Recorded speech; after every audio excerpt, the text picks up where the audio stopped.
to Teta's podcast. Tonight is a very special night. I meet this person in Gilda's Club. This is a support groups that you create. And I need to say, in this improv, I meet some people, they're literally right away clicking because of the story is unique.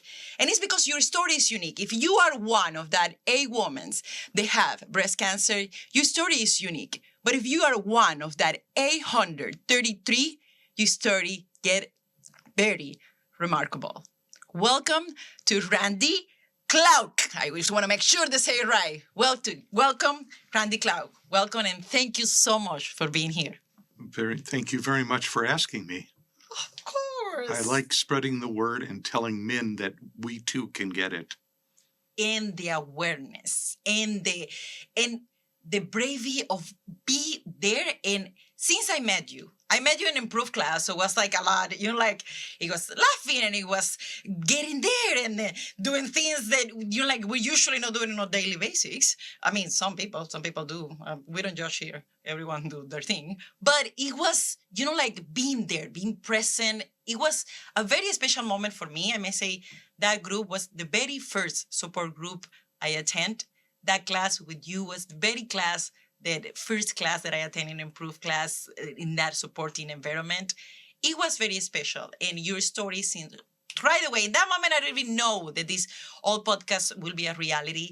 But in that moment, I knew that I want to know your story better just because it's just a unique story. Tell me everything, like who is right now Randy with all this and all the journey.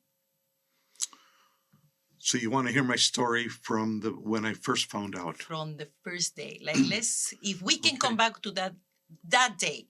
Back in 2010, I found a little lump on my right breast, and I went into my doctor, and she said, well, men your age get a fibrous tissue that is called gynecomastia, and it's pretty common, but let's do a biopsy just to double check it. So she did. She sent me in, and I had a little, the biopsy, they did that, and they found out it was breast cancer. The thing that I was feeling was barely the size of a pea. It was painful? Not at all. That's a question that I get a lot. It was not painful at all. So after they figured out it was breast cancer, they then brought me in and they did not only a lumpectomy, but they also did a unilateral mastectomy. So they just took off my right breast. And I was on a pill that was supposed to be for 5 years called tamoxifen. Mm-hmm. So I never had to go through chemotherapy, like with the IVs. I never had to go through radiation. Other than the mastectomy, I had no surgeries. And I just consider myself to be very lucky that at the time I was taking 1 pill a day. And after 5 years, my oncologist said, well, there's one study that just came out that said maybe you could stay for 10 years on the medicine. But he goes, I don't know, he was wishy-washy about it, so I was wishy-washy about it. So I did not stay on the pill. And it was called tamoxifen. I think I just said that. And the study showed that maybe staying on it for 10 years was a better choice. Well, I didn't. And then in 2018, I started having trouble breathing when I would go up steps or when I was on a bicycle at the gym. I would get out of breath much quicker than I used to. And so I went in, and my doctor was never in because she was so popular and so busy. Wow. So I saw her partners, and one gave me an inhaler, said, well, you might have asthma. One gave me antibiotics. Another did something else. But none of them... Everyone was throwing something there, but no one was digging in and what is actually happening. And nobody looked at my record that I had breast cancer 8 years ago. So then I finally saw my doctor for my annual physical, and she said, we're sending you in for another biopsy. Sure enough, well, it had metastasized, which means that it has spread. Even though it's breast cancer, It's in my lungs, it's in my ribs, it's in a few of my spinal discs, it's in my right leg. And so but I still only take, now I take 2 pills a day, and I get 2 injections, um, one every 3 months, one every 6 months. And all of those, because the type of breast cancer I have is estrogen, progesterone positive, which means that the estrogen in my body, and yes, men, we have estrogen, and then the progesterone also, that's what the cancer feeds on. So these pills and the injections, they take away that so that the cancer can't grow. So I consider myself really lucky. Take 2 pills a day? Come on, I don't have to sit in a chair with a needle and an IV and for, 3 times a week, and I don't have to have radiation. So that's a pretty, yeah, I will never be a cancer survivor. I will die from this cancer. That is a gimme. I know that that's going to happen. But I've already outlived the expectation of what they thought when they first diagnosed me. So I am now, from when I was diagnosed in 2019, I am now 5 years out from that diagnosis, and they just lowered my medication, so that I'm taking less medicine and getting less injections, because I have been stable for 5 years. It is so many side effects that sometimes I don't know how to control it. And then sometimes they're like, well, what about if you drink another pill in order to control your side effects? It's like, it's just a pile up of what is there, like, there is, like, that, what is that side effect going through the whole treatment? Like, and I'm the same boat like you. I'm like, I feel lucky that it's just like this situation going on with the pills, and I just don't need to go there, and it's because it's a procedure. Chemo, going to the hospital, like it's just a different where you just only to do the pill and that's it. But still, the side effects are still there. That what is it there that is a consequences basically of all this? Well, I have pretty bad insomnia right now, and I'm working on that with some other people and trying to figure out, is there something I can do so that I can get a better night's sleep? And of course, constipation and diarrhea are also side effects of the medicines that I take. And so I deal with it the best I can. And, I mean, it's either that or not be here anymore. Yes. How, if it's something, for example, the first time that I get that call that no one want to get, the first time I get that call, I was at work. I get the call, you have cancer, and then a lot of crazy thoughts come to my mind. Like a lot of crazy thoughts. Of course, the first, because it's a connection there, no matter what, that we have cancer and death. More than that, a lot of crazy things come to my mind. Like I will not be there, like for my nephew, or like what I was in the table that I don't. What was that like? Thoughts, like that thoughts that you like never put it there in perspective in order before the diagnostic. They come to Randy, when you have that diagnostic, when you have that call, that thoughts come on. Is any other thoughts that you remember, that feeling, that very first time and the second time? Because I feel that the second time it was also like even like it's been a heavy diagnostic. So what was that thoughts there, they were crossing your mind in those 2 points, and the very first time and the very second time? It's interesting. I was not like, I read stories about people when they get, they start crying and they're afraid, and I've never had those emotions. I think I am going to do what I can until I can't anymore and live my life the best I can. I'm married with a lovely wife, and now the only bad part is she enjoys traveling so much, and I can travel, but I get worn out very quickly. My energy level is much lower than it used to be, and so that's the bad part. 2 years ago, we went to England and to Iceland, Oh, and wow. I did pretty well. Um, my next trip is a big one that I want to go on, but I just don't know if I'm going to be able to do it. So I got to figure out, I got to get some other things in, like the insomnia Like and next it up, like what is the corners that I can like right. twist in What can I over? do to have the more energy to be able to travel outside of the country? Um, How you met Mary? I just what with her in the phone and how she, long have I how been you there? met her and how Oh, long? Yes, tell me about that story. I'm sorry. How long you been together? Well, a little over 20. We met in 1999, right before Y2K. Our first date was the weekend after Y2K because we joked. We said, "Well, just in case the world blows up, let's not." Let's just do whatever we need to do. Like let's just go So for it. we met. We were both teachers, and we met at a technology conference, and the rest, as they say, is history. I was very lucky to meet her. Um, there happened to be a job opening at her school, and she and her boss were offering me this job opening.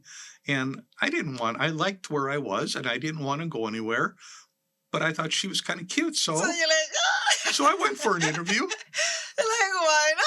Let's see this cute teacher over here. Just let's check it out. 22 years later. Wow, look at it. She's Yeah, we been got married in 2022. In July of 2022, we got married, and luckily, our parents were all alive still. So my parents got to see me because I always thought that I'd be a bachelor. I just never thought that I what would. is that? Why you thought that? uh, You saw that you will always be just Yeah, bachelor yeah, living your 'cause life. I never found anybody who kept me interested. Oh my God. But she is. Well, you know what? My grandmother used to say, "Randy, when are you going to find a nice girl and settle down?" And I said, "Well, Nan, when I find somebody who laughs at my dumb jokes and who can make me laugh, and guess what? This woman does both of those things. She can crack me up, and she laughs at most of the time. She laughs at my jokes. Laughing is being, I feel, therapeutical, healing for you. Yes. What else is being there that you be like, yeah, this is help or that is help, or what is there that you is been for you like, yeah, I will hold in this because it's something that I enjoy, it's something that I like. Well, Gilda's Club does a lot for me. I go to a support group, and only one other person has breast cancer, and it's a woman, not a guy. There's only one guy at Gilda's who has breast cancer, and I've met him, but his isn't as serious as mine is. But we've met and we've talked a little bit. But the people in my support group are great. And then I go to the improv class and I enjoy that. And I just started a new yoga class, which is actually it's like a yoga meditation. It's called Yoga Nidra. So Wow. I used to do that during the pandemic, and we did that on Zoom, and then the pandemic ended and the teachers stopped doing it, but now I'm starting up again. So I'm Nice. hoping that that helps with some things too. Meditation is just sitting down, and, Yeah. and it be with your thoughts. What is some thoughts that when you like, I'm here, I'm meditated. What is that thought that crossed right now in your I mean, you are having something here, like some what do they call, I think in English, I don't know that many, but an elephant in the room, or like it's something that is there and is present in your life. What Well, is that thought that cross your mind when you're in meditation, or where you're like that thoughts that cross your mind? I don't think about the fact that I have cancer very often. Okay. Sometimes, though, if I meet somebody and I think that they need to know about it, like I'm retired now, and I've joined a couple of boards that I decided that those people need to know because if I ever have to run out of the room because something's happening, or if I miss a meeting, they need to understand that I'm not doing it because I don't want to be there. But so I told them I have stage 4 cancer, and I try to let them know if I'm not going to be able to make a meeting. So, but not, I don't start my conversations with people telling them that because people get freaked out with cancer. It does. Yeah. It does. Sometimes literally it's been, I need to, when I tell the diagnostic, I need to go and kind of pamper that person because the person's like, oh no, you have, I can't believe. Yeah. I was like, yeah, it's okay. And you know what's interesting is they look at me and they'll say, wow, you look really good. You know, I'm like, yeah, I mean, what do you want me to What look do like? you? Gray and ashen and just, so people are really interesting about what they expect somebody with cancer to look like, but I am not it. So it's only 1% of all breast cancers are male. And you don't have any history of like in your No. family? I have one cousin who has down below, I can't think of the word, it starts with a C. Cervical cancer. Cervical cancer? That's it. Yes, thank you. Woo woo. Hoorah to Gabe. Our producer, he's so on point. Thank you.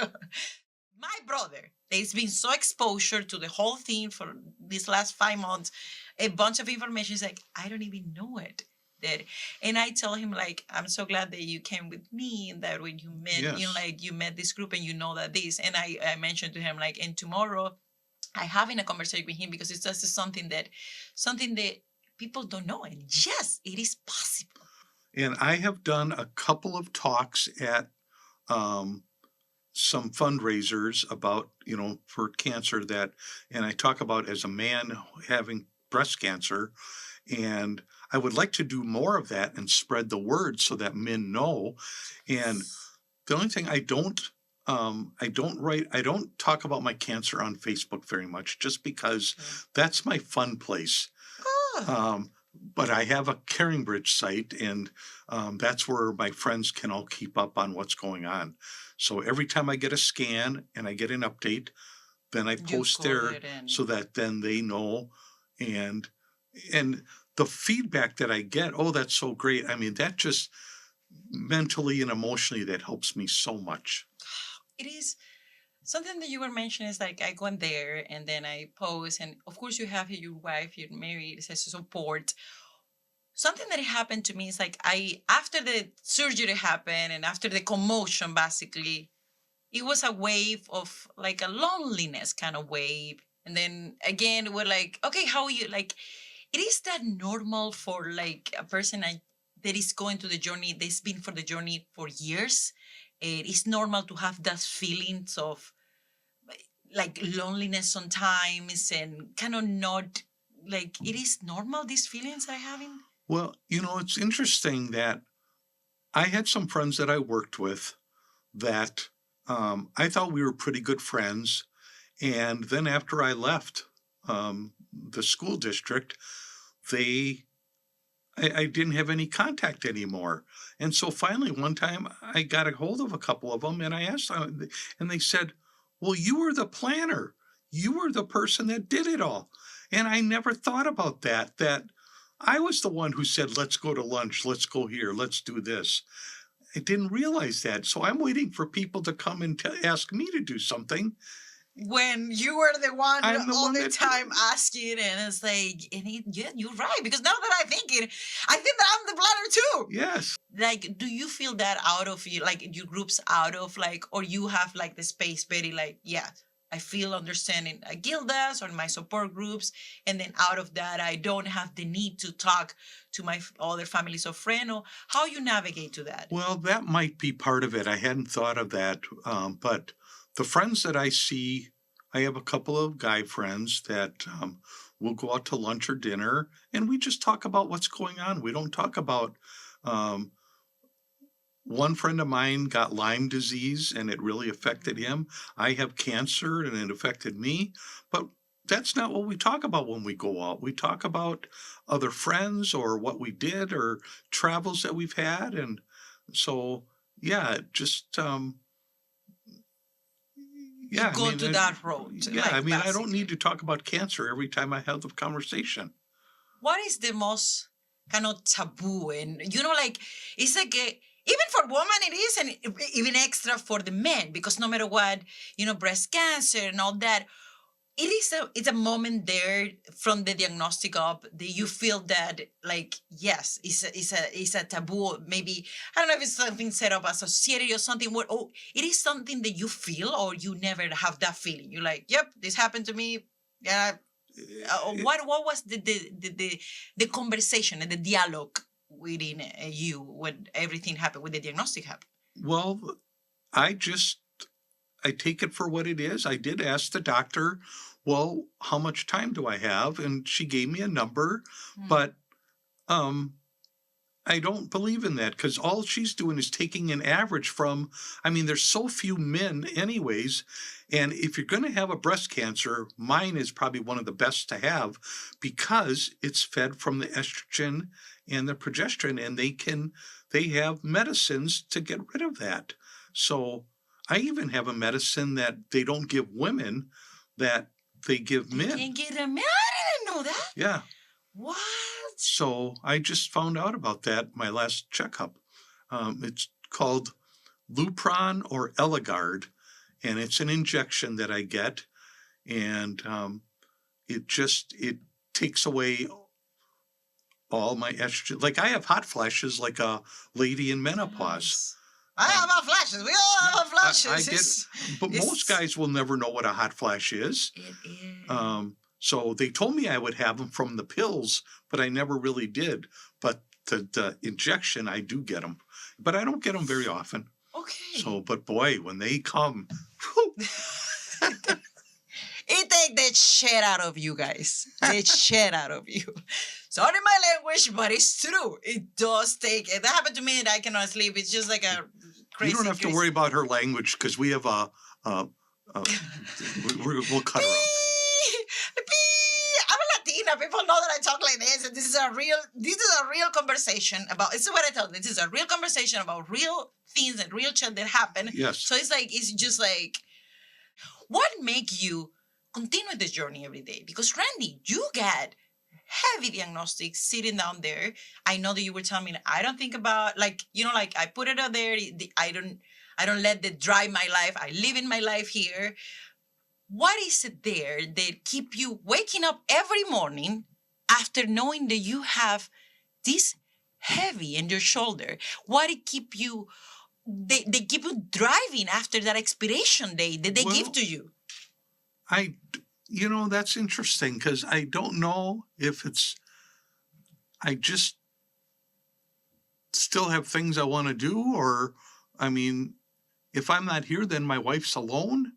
And so, but I think even if I wasn't married, I would probably still keep going. I have to.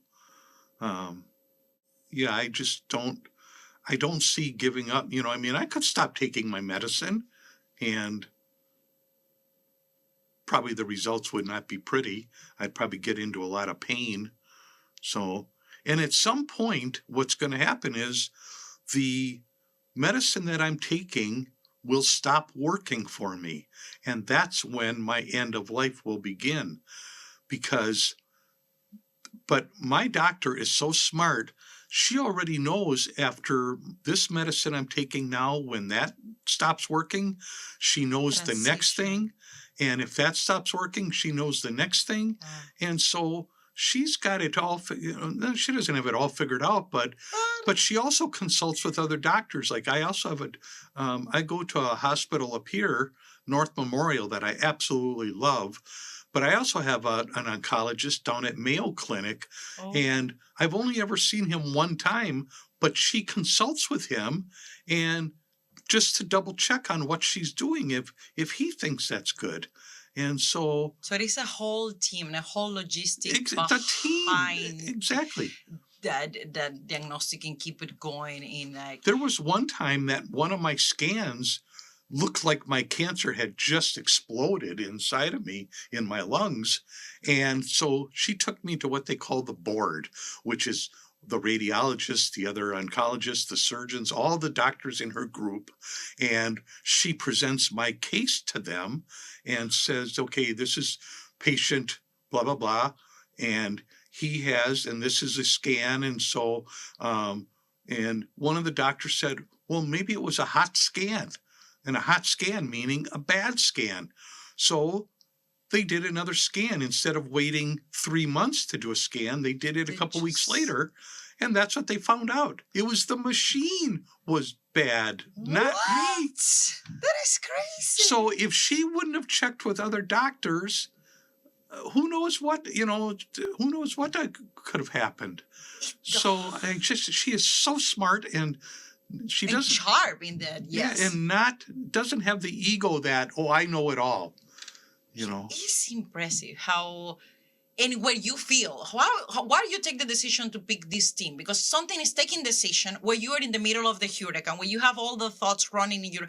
How you take those decisions? So going through you relating your intuition, you did your research. How you pick out your team, the team that you trust, because you trust in your team. Very much.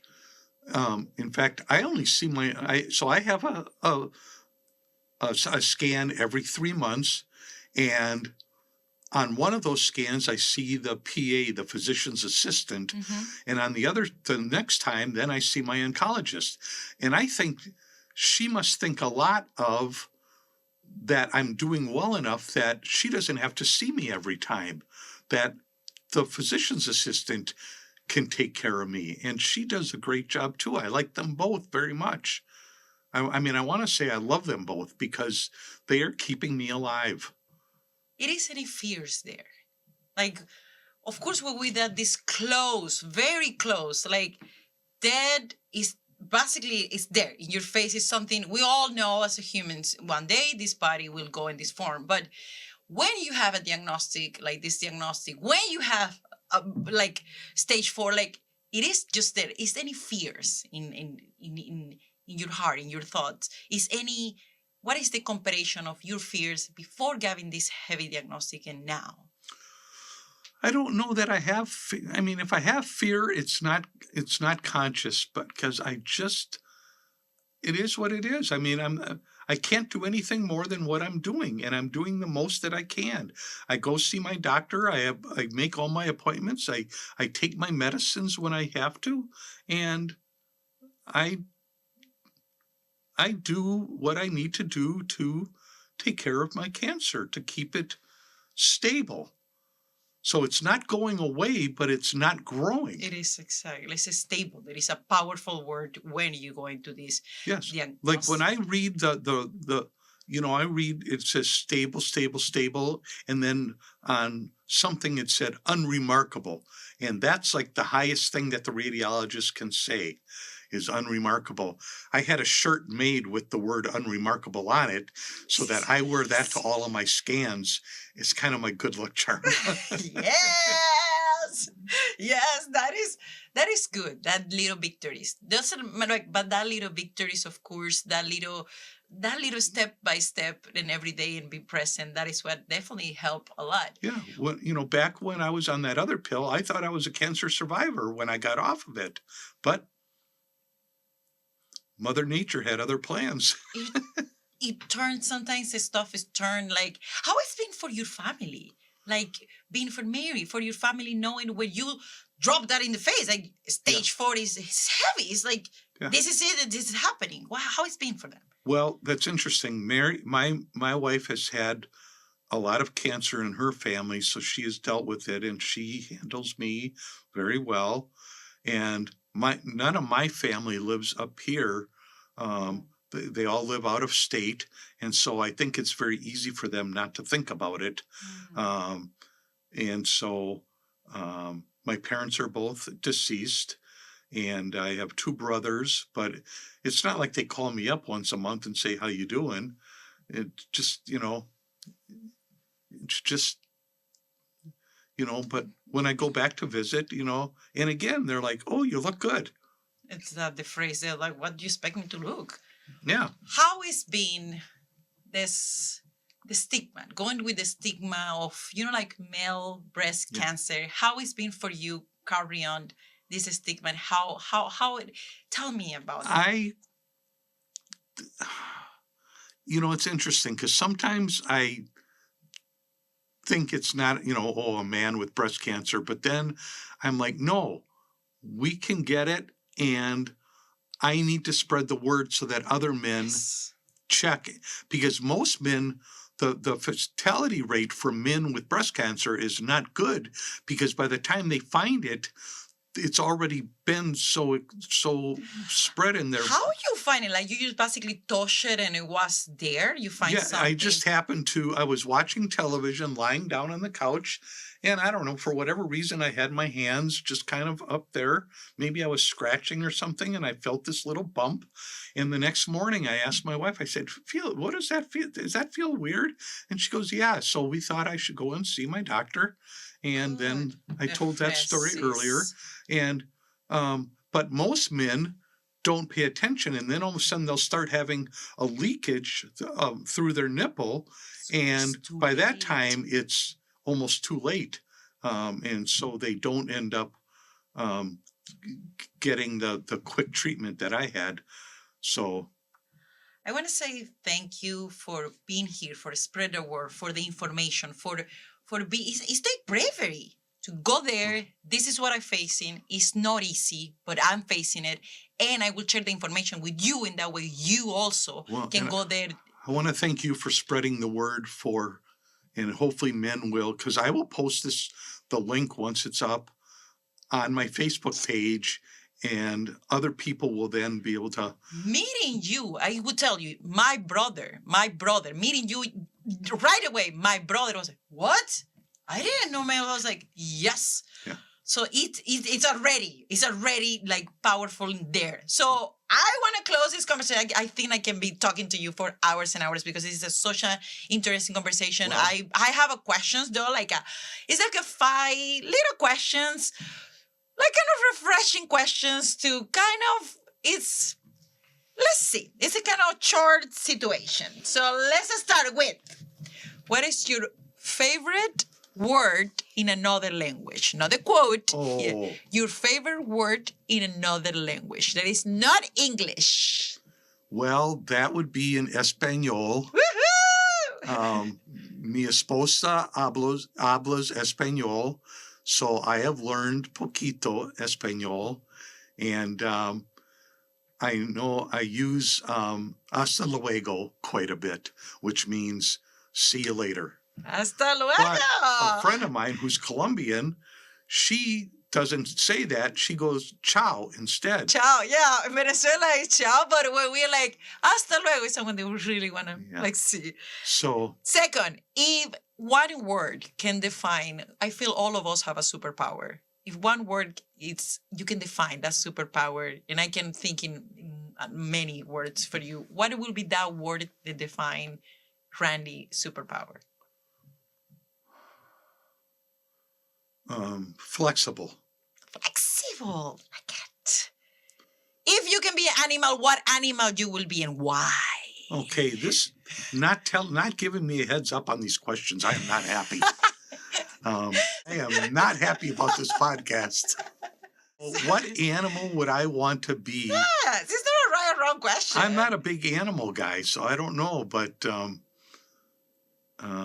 well, I am an animal. I'm a human. Brilliant! You see? Something for close is like something you are grateful for. Right now, something you are grateful. Well, that my treatments are working. My doctor is great. My wife is great. She's not afraid to, it's like, I don't know that I could live with a woman that was all the time sad and because she loves to travel so much and out of the country travel, that she wouldn't leave me. That would just be awful, that she felt that she had to be by me all the time taking care of me. No. So you find this balance with both of you, and yeah. She's, again, I just met her in the phone. Guys, she's an amazing woman. I can't wait to meet her in person. And now we can close with a favorite quote. A quote that touched your heart. It's funny when you ask me about a favorite quote. The thing is, I have a lot of quotes that I have ready for when I'm already planning my funeral, even though I don't expect it to be soon. I think I'm going to give you 2 quotes. I love it. Give me 3 if you want. Give me everything you want. No, one is, I'm sorry. Your best is going to change from moment to moment. It will be different when you are healthy as opposed to sick. Under any circumstance, simply do your best, and you will avoid self-judgment, self-abuse, and regret. And that's by Miguel Ruiz. But my other one, I am a big Beatles fan, and in the end, the love you take is equal to the love you make. That is so beautiful. Thank you So I just try to be loving to people that I can, and new people that I meet. But there's people that I don't like, and then I just... You are. And I'm a witness of that since I met you. You've been so welcoming in the whole community. So thank you so much for that. Thank you for being here. Thank you for being so welcoming to me. De and nada. to be that love. ¡Ay, habla español! Thank you so much, Randy. And thank you, all of you, for listening to Randy's story. More stories like this are the ones that need to be spread there to create this awareness message. So thank you to listen to Teta's podcast. Hasta luego. Hasta luego! Exactly!